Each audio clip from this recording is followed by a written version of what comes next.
A brief warning before we begin. Today's episode deals directly with themes of sexual coercion, spiritual abuse, domestic violence, and suicide. Please listen with care.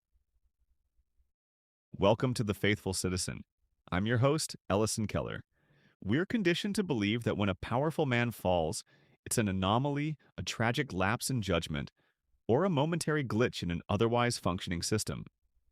Society prefers the bad apple narrative because it comfortably absolves the barrel. But what if the exploitation of the vulnerable isn't a glitch?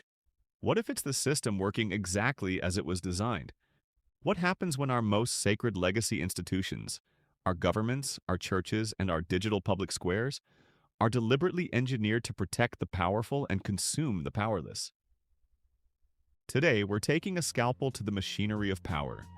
We're examining the terrifying, coordinated bureaucracy that ensures that whenever a man of status requires protection, a victim is always available to be sacrificed. This is the architecture of complicity. Let's get into it. Yeah. Welcome to the space where conviction meets rhythm, where truth got a mic and the church gotta listen. This ain't Sunday talk, it's real life living. Faith in motion, the citizen's mission. We talk grace, we talk justice, we talk peace. Not the kind that conforms, but the kind that frees. The world's loud with noise, we cut through the vision. This is the faithful citizen, let's get to the wisdom.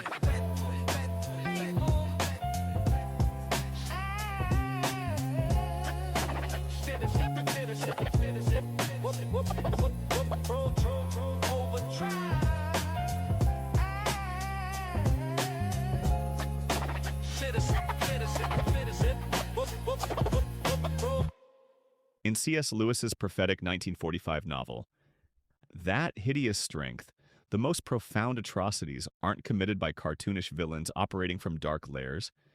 They're perpetrated by a sprawling, well-funded, and highly respected bureaucracy known as N.I.C.E, the National Institute of Coordinated Experiments. The terrifying genius of Lewis's nightmare lies in its method. The institution inflicts profound violence on humanity while hiding behind clinical, sanitized language. It doesn't present itself as malevolent, rather it frames itself as a necessary architect of order, preservation, and progress. The officials of N.I.C.E don't view themselves as monsters. They see themselves as pragmatic managers of a complex world. But beneath the carpeted floors, the endless committee meetings, and the polished public relations spin, N.I.C.E requires human fuel to maintain its power, consuming the vulnerable with chilling bureaucratic indifference. We're currently living in the era of the modern N.I.C.E. In April 2026, the American political establishment experienced a rare, double-barreled implosion. Within a single hour, U.S. Representatives Eric Swalwell, a leading California Democrat, and Tony Gonzales, a prominent Texas Republican, announced their resignations from Congress. Both men were fleeing the tightening noose of severe sexual misconduct allegations against female subordinates. The details of their downfalls are harrowing, particularly the profound tragedy of Gonzales's former aide, whose exploitation ultimately led to her suicide. Yet the scandal's bipartisan nature is deeply instructive. When the superficial veneer of partisan warfare is stripped away, what remains is a cold, unifying consensus on unchecked male power. The immediate societal reflex, relentlessly driven by the political and media classes, is to treat these resignations as isolated anomalies. We're conditioned to view them as individual moral failures or tragic lapses in judgment. The machine prefers the bad apple narrative because it absolves the barrel.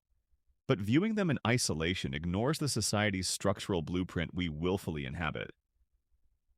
These political abuses, much like the horrifying, systemic trafficking of the Epstein network or the decades of calculated cover-ups within the Southern Baptist Convention, SBC, belong to the same ecosystem.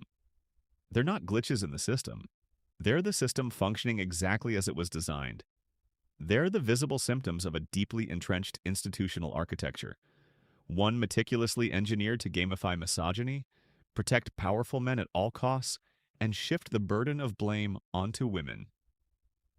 Whether the setting is a Capitol Hill office, an exclusive private island, or a heavily funded megachurch sanctuary, the operational mechanics remain the same. When men reach a certain threshold of influence, wealth, or spiritual authority, the institutions around them conspire to insulate their behavior. In these rarefied spaces, women cease to be seen as human beings endowed with inherent dignity. Instead, they're reduced to transactional objects, political liabilities to be managed, or convenient scapegoats to bear the weight of a powerful man's sin. The modern N.I.C.E ensures that when a man of status requires protection, a woman of lesser status is always available to be sacrificed on the altar of institutional preservation. Today, we're conducting an autopsy of that protective architecture. To understand the profound moral rot we're witnessing, including the terrifying digital acceleration of misogyny online, we must dissect its roots. We'll begin by anatomizing the political structure of abuse, exploring how power itself functions as a predatory mechanism. From there, we'll unpack its theological underpinnings by examining the weaponization of biblical narratives and the toxic ecclesiastical pedagogy that trains leaders to shield abusers. Finally, we'll confront how institutional silence has franchised this subjugation, feeding the digital age's terrifying algorithmic misogyny. Until we recognize the interconnectedness of these systems, we'll remain complicit in the violence they sustain.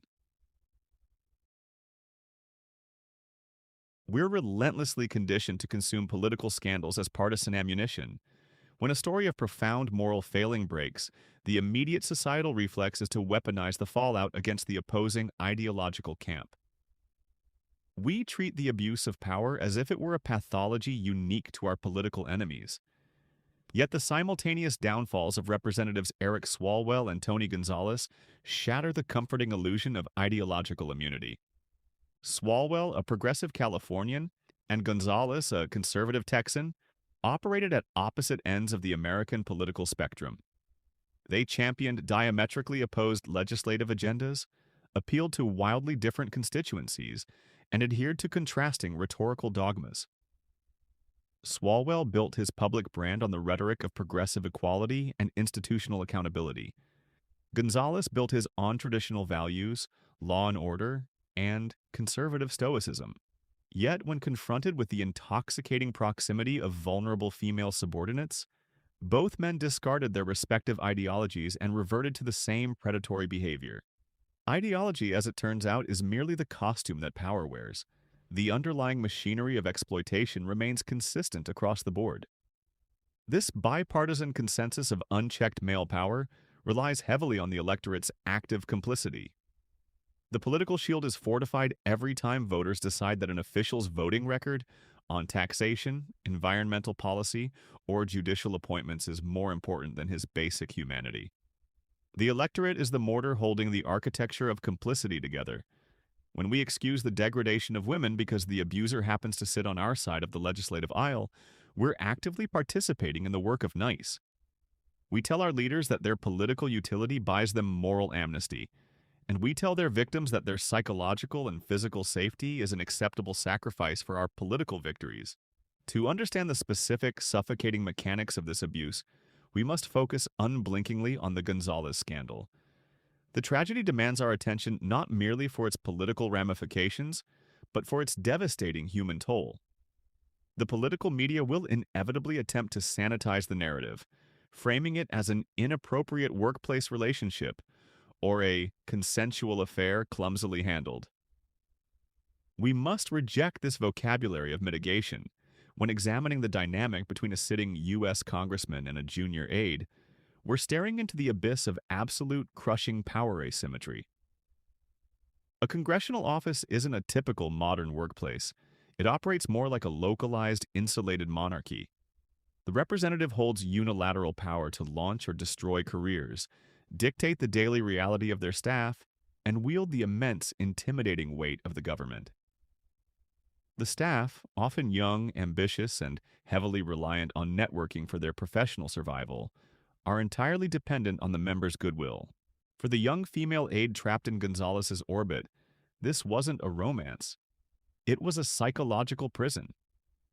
To accurately assess her reality, we must recognize that a subordinate in that environment lacks the capacity to say no. Refusal carries the implicit threat of professional exile. The tragic culmination of this abuse, her suicide, must never be sanitized by political spin. Her death was the final desperate act of a woman who looked at the towering, impenetrable walls of the political machine and realized she was entirely trapped. She recognized that her abuser was fully insulated by his office, wealth, and network, and that the institution would inevitably side with the man holding the gavel, not the woman holding the notepad. The institution's response to her death is perhaps the most damning indictment of the entire apparatus. When the abuse came to light, the political machinery didn't pause to mourn her loss. It didn't launch a searing, transparent inquiry to dismantle the toxic culture that killed her. Instead, the institution mobilized to contain the blast radius. The initial instinct of the party machinery, the chiefs of staff, and the communications directors was to manage the press cycle, mitigate legal liability, and protect the congressional seat. This is the hallmark of the modern N.I.C.E. The bureaucracy instinctively prioritizes the preservation of its own structural power over the life of a human being. The deceased woman was immediately reduced to a public relations crisis, a variable to be quietly swept under the rug of the 24-hour news cycle, handled through carefully drafted, legally vetted statements expressing thoughts and prayers. This institutional omerta sends a chillingly clear message to every other vulnerable staffer on Capitol Hill. If he hurts you, we'll protect him. If you speak, you'll be crushed. This localized political manifestation of abuse doesn't exist in a vacuum.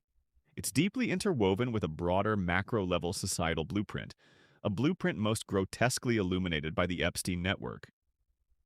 The immediate temptation is to view the Epstein files as the exclusive domain of shadowy billionaires and depraved elites, a world entirely apart from the marbled, democratic halls of Congress. Yet the core thread is the same. The Epstein files aren't merely a roster of bad actors, they're the ultimate ledger of a society that fundamentally commodifies women. Jeffrey Epstein didn't invent the sexual exploitation of vulnerable women. He merely recognized and industrialized a pre-existing cultural reality. He was the ultimate capitalist within the bureaucracy of N.I.C.E. He understood with chilling clarity that when men reach a certain apex of influence, wealth, or political capital, they come to view the laws of human decency as applicable only to the lower classes.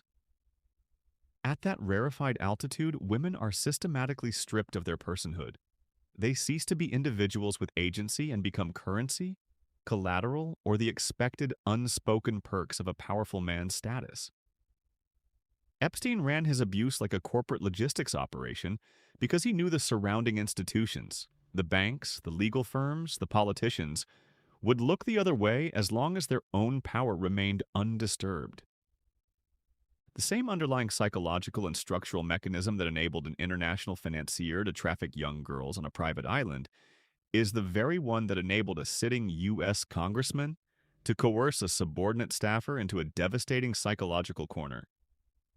Whether the setting is a Capitol Hill cloakroom, a campaign trail hotel, or a billionaire's estate, the protective architecture functions in the same way.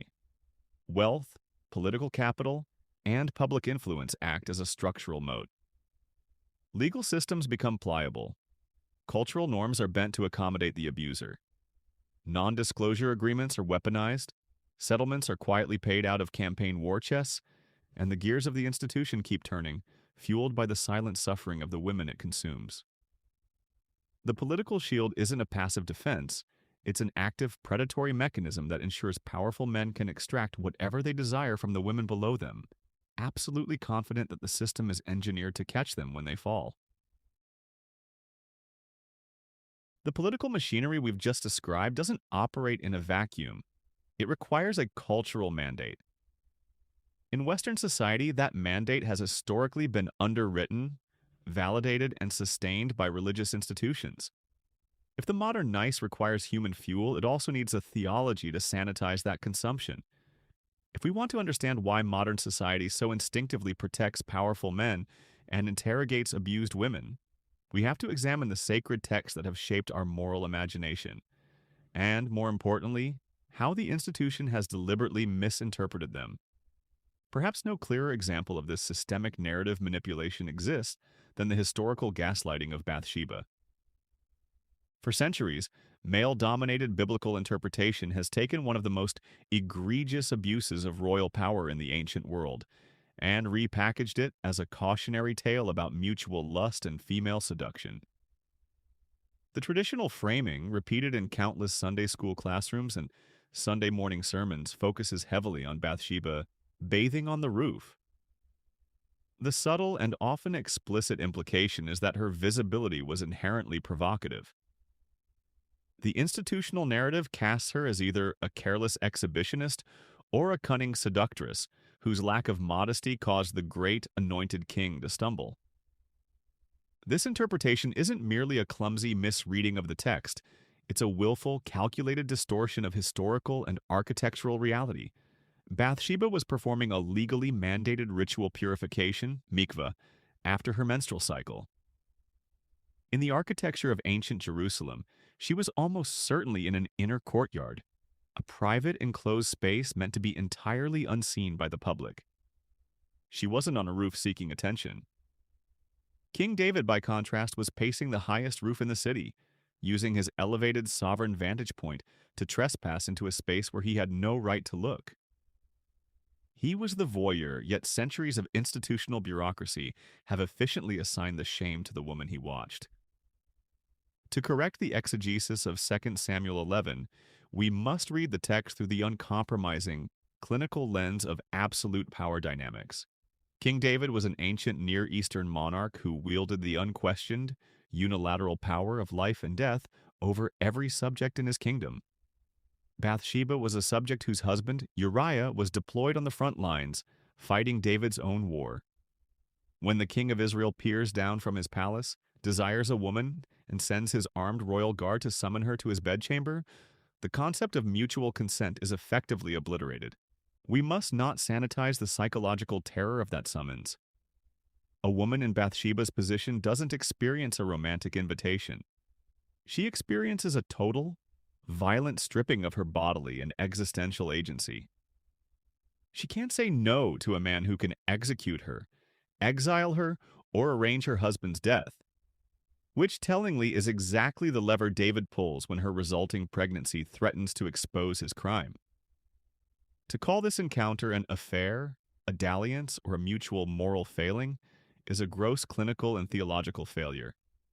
It was state-sponsored sexual coercion, followed immediately by state-sponsored murder. Yet the institutional church has spent a millennium rehabilitating David's image while leaving Bathsheba to bear the historical stain of his actions. We center David's subsequent repentance, immortalized in Psalm 51, as the ultimate model of spiritual restoration.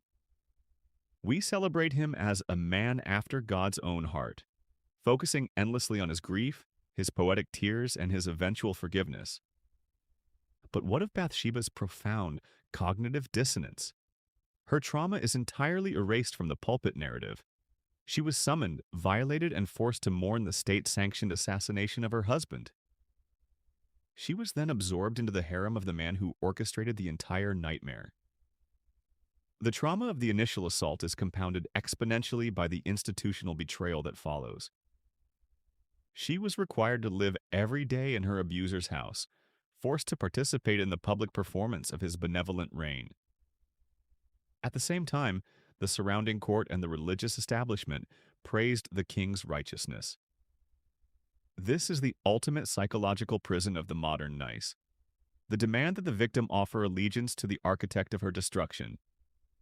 This hermeneutic of victim blaming isn't merely an academic grievance confined to antiquity, it's the theological bridge to modernity. By twisting the scriptures to protect the ancient king, the church effectively trained its modern congregations to shield abusers, gaslight victims, and perpetuate a cycle of violence disguised as grace. When confronted with this reality, the institutional defense inevitably pivots to weaponizing biblical redemption arcs. When a powerful pastor, politician, or leader is caught exploiting the vulnerable, their defenders deploy an apologetic that's as predictable as it is toxic. God has always used dangerous men. Moses killed a man. David was a ruthless warrior. Samson was a one-man kill squad. The Apostle Paul persecuted and murdered Christians. Yet God used them to change history. This argument is a catastrophic failure in theology. It conflates God's grace with an endorsement of toxicity. When defenders of modern abusers cite Moses or Paul, they conveniently ignore the chronology of grace. God used these men only after profound, life-altering repentance. Moses spent 40 years stripped of his royal power, humbled as a shepherd in the Midian desert before God ever spoke to him. That wasn't a promotion, it was an exile. Their violence was the sin they repented of, not the virtue that made them useful to the kingdom. Furthermore, framing David's ruthlessness as a leadership asset ignores the biblical text itself. His unchecked abuses didn't strengthen his reign. They fractured his kingdom, brought the sword upon his house, and incubated severe generational trauma within his family. The rape of his daughter Tamar by his son Amnon and the subsequent murderous rebellion of Absalom were the direct tragic consequences of a household where the patriarch modeled that absolute power grants immunity from consequence. We must stop weaponizing biblical redemption arcs to excuse abusive, dangerous men in modern leadership. The modern church's bureaucracy uses this distorted theology to demand that we tolerate unrepentant predators under the guise of forgiveness. Yet God's grace, while it can miraculously redeem a violent man, never demands that we leave him in power to continue hurting the vulnerable. Grace is never a license to leave wolves in charge of the sheep. True justice requires us to uproot this corrupted apologetic and assign the blame exactly where it belongs, on the men who wield power and the institutions that refuse to strip it from them. The catastrophic weaponization of biblical texts, such as the David and Bathsheba narrative, doesn't remain confined to the abstract realm of theological debate. A theology of subjugation requires a bureaucracy to enforce it.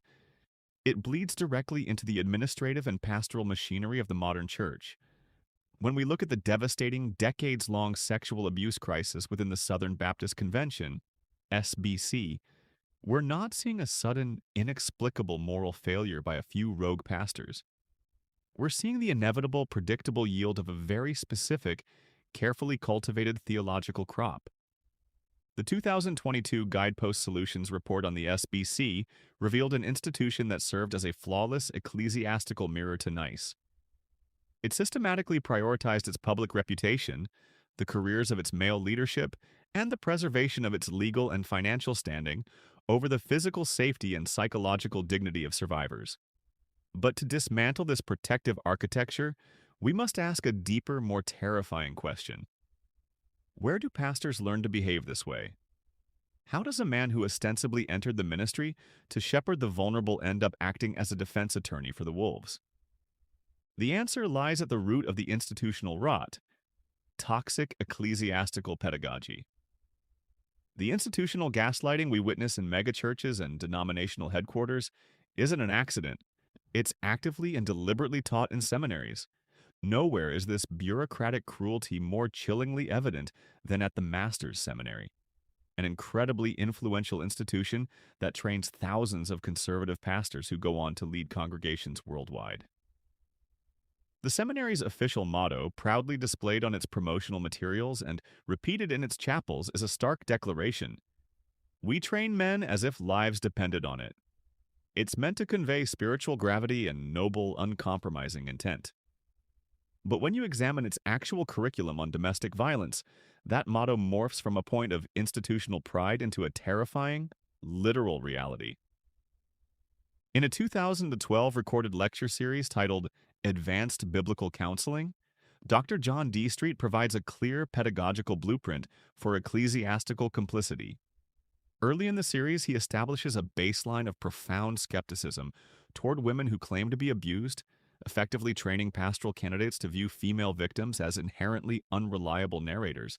He suggests that women frequently confuse theological disagreements with domestic violence.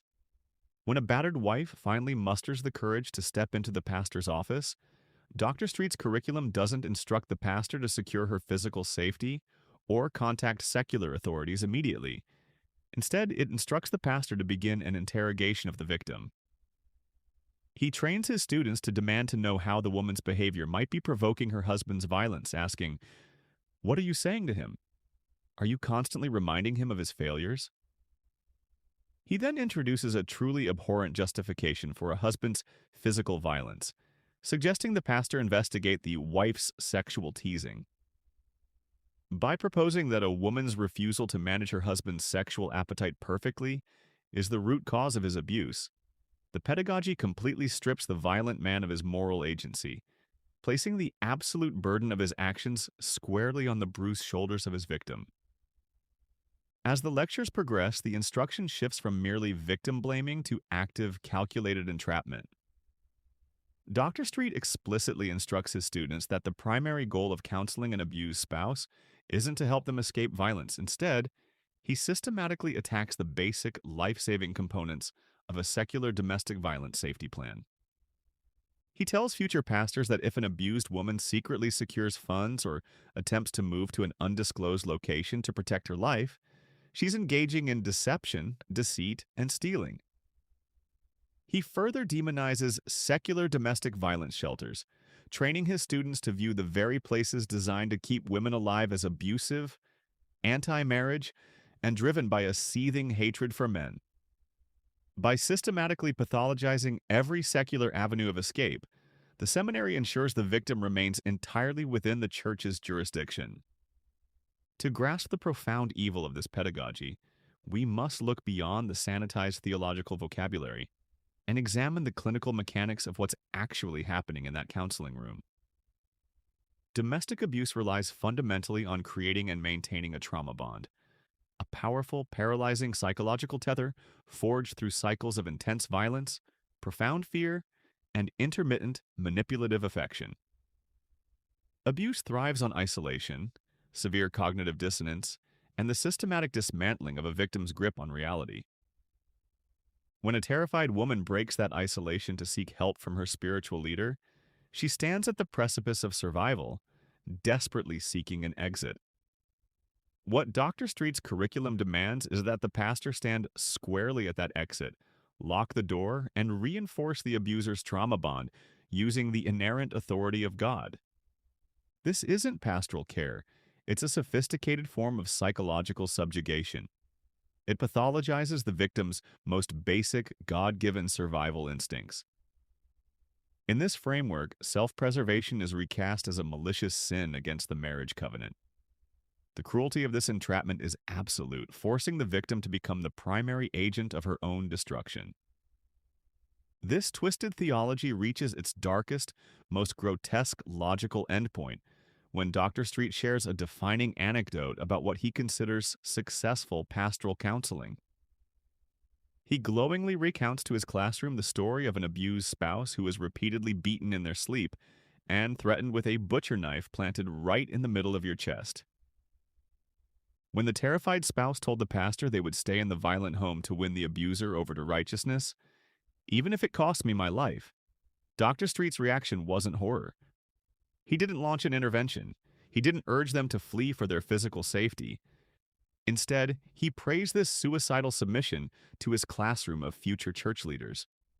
He called the victim the most sanest person in the world, declaring to the aspiring pastors, "I'll die for somebody like that." He then explicitly equates enduring severe domestic violence with being martyred for the gospel on a foreign mission field. He argues that removing an abused woman from a violent home is equivalent to cowardly removing a missionary from a hostile, anti-Christian nation. He demands what he calls aggressive submission to abuse. This is the ultimate horrifying triumph of the modern ecclesiastical N.I.C.E.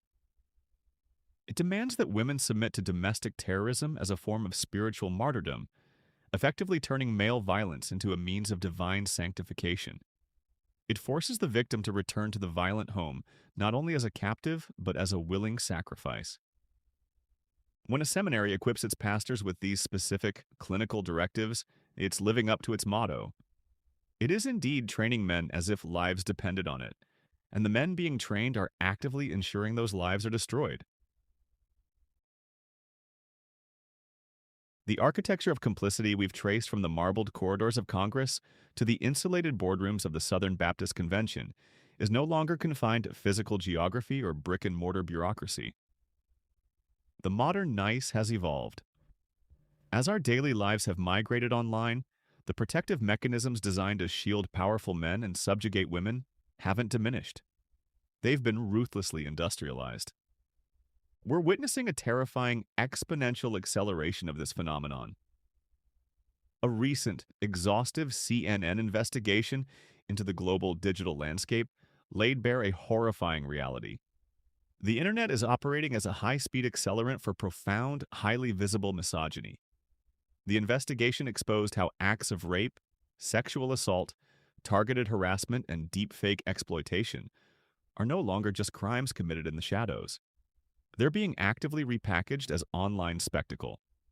We're watching the algorithmic gamification of cruelty, in which digital platforms host, distribute, and implicitly validate the degradation of women as viral entertainment and highly profitable engagement bait. It's a comforting delusion to view the internet as a rogue, uncontrollable Wild West, entirely detached from our legacy institutions.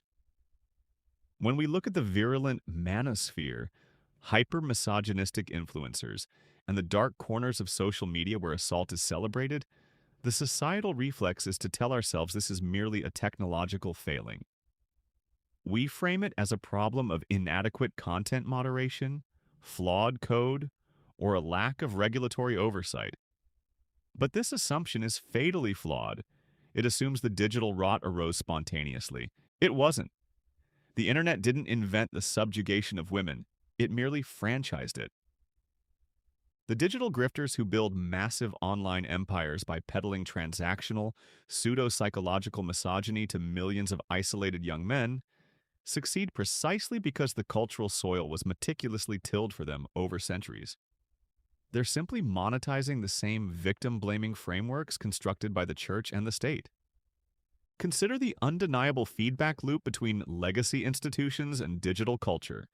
When a highly respected seminary professor like Dr. Street stands before a room of future pastors and suggests that a wife's sexual teasing is a valid catalyst for a man's violent physical rage, he provides the theological scaffolding for the digital abuser. He validates the core premise of every internet troll who harasses a woman and then claims she asked for it because of her visibility or behavior. When the political establishment rallies to protect a powerful representative while a traumatized female staffer is driven to suicide, it sends a clear, undeniable signal to millions of young men watching on Twitch, YouTube, or TikTok. Power grants immunity, and women are expendable. The young men consuming this digital poison aren't doing so in a vacuum. They're watching how the adults in the room operate. They see the church fiercely protect its pulpit from female leadership while shielding male predators behind closed doors. They see the political apparatus sacrifice women to preserve a congressional majority. The internet influencers who sell online courses on how to dominate women, or who treat sexual coercion as a metric of high-value masculinity, are just saying the quiet part out loud. They've taken the implicit, whispered doctrines of our most sacred physical institutions and turned them into a booming, explicit digital economy. In many ways, the digital space is the ultimate perfected realization of N.I.C.E.'s bureaucracy. In Lewis's novel, the institution's greatest terror was its clinical detachment, its ability to commit murder through paperwork, entirely insulated from the physical blood and screams of its victims. The algorithmic internet operates on the same principle. It creates a vast psychological distance that makes cruelty dangerously easy. Behind the safety of a screen, the victim's humanity is entirely erased. To the algorithm, a woman is no longer a person with inherent dignity. She's an avatar, a target, a variable in a power game, or a thumbnail meant to drive engagement metrics. The platforms themselves are complicit in this distancing, using algorithms that inherently reward outrage, tribalism, and extremism. The threshold for what's considered shocking constantly shifts, requiring increasingly extreme, violent rhetoric and imagery just to maintain audience capture. We can't arrest this digital freefall by simply tweaking terms of service, or by demanding that tech companies hire more content moderators. While those steps are necessary triage, They're akin to treating a compound fracture with a bandage. The crisis of digital misogyny is fundamentally a crisis of institutional silence. When the pillars of our society, our governments, our religious institutions, and our cultural leaders refuse to hold powerful men to an uncompromising moral baseline, they cede the cultural narrative to the most depraved corners of the internet. Every time a church quietly transfers an abusive youth pastor to a new parish, every time a political party spins a predatory official's actions as a private indiscretion, and every time a theologian blames a historical victim for a king's violence, they feed the algorithmic beast. They tell the next generation of men that the degradation of women is the unspoken privilege of power. Until we completely sever that institutional feedback loop, digital violence will continue to scale. Lewis warned us that the greatest, most devastating evil in the modern world isn't conceived in sordid dens of crime. It's conceived and ordered in clear, carpeted, warm, and well-lit offices by quiet men with white collars, cut fingernails, and smooth-shaven cheeks who do not need to raise their voices. The simultaneous implosions of Representatives Swalwell and Gonzales, the systemic decades-long cover-ups within the SBC, the horrific ledger of the Epstein network, and the algorithmically fueled misogyny of the digital age aren't disparate cultural phenomena. They're the same machinery of the modern N.I.C.E, operating in different rooms.